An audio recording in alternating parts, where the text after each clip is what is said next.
يا أهلًا، يا أهلًا.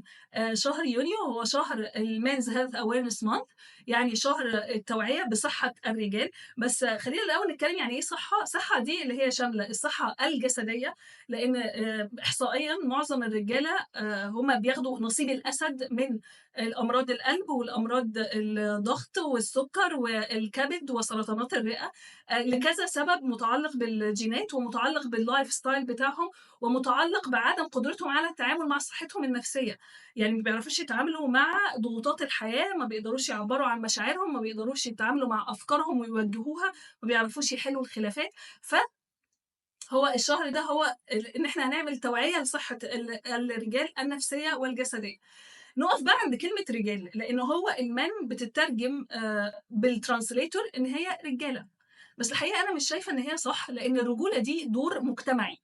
يعني في اللي هو الطفل مراهق بالغ راجل.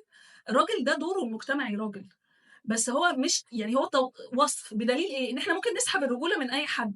يعني واحد مثلًا أخته والّا مراته قلعت الحجاب وهو سابها ما عملهاش أي حاجة، ففي بعض المجتمعات هيتقال عليه ده مش راجل.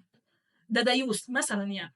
وفي بعض المجتمعات الأخرى لو هو عمل سين وبدأ يزعّق وأنتِ إزاي تعملي وتسوي، هيتقال عليه مش إنسان أصلًا، أنت مالك ما بتحترمش الحريات ليه؟ فهو دور مجتمعي مش دور ينفع نعممه، هو بيختلف من بيئة لأخرى جدًا، جدًا مفهوم الرجولة ده. الحاجة التانية بقى إنه مش كل راجل راجل، يعني مش كل راجل راجل. في رجالة بيبقى الgender identity هويتهم الجنسية، يعني إحساسي بنفسي. أنا حاسس نفسي راجل والّا حاسس نفسي أنثى والّا حاسس نفسي queer، يعني مش عارف، أنا مش عارفة أنا راجل والّا ست، لسه مش عارف. دي اسمها هوية جندرية. دي برضه ما ينفعش نقول للرجالة كلّهم، ما أنا ما أعرفش هو من جوّاه إيه.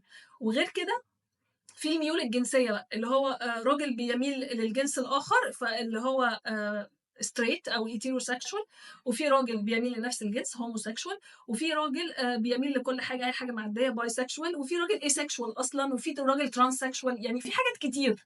فإحنا اختصارًا، أو أنا قررت إن هو اختصارًا لكل الديلاما دي عشان الكلام يبقى على الXY، أي حد biologically ذكر عنده XY، البرنامج ده ليه اسمه لأ بس ذكر. فدي أول حلقة من برنامجي بس ذكر أوي. عايزاكم بس تشاركوا في التعليقات إنه إيه مفهومكم عن الرجولة، إيه مفهومكم عن الذكورة عمومًا، إيه مفهومكم عن صحة الرجال، وهل هي فيها حاجة مختلفة عن صحة الإناث أو الأطفال أو. وكمان أي واحدة بتشوفني please share الفيديو مع جوزِك، صاحبِك، أخوكِ، أي ذكر في حياتِك. باي باي وأشوفكم الحلقة الجاية.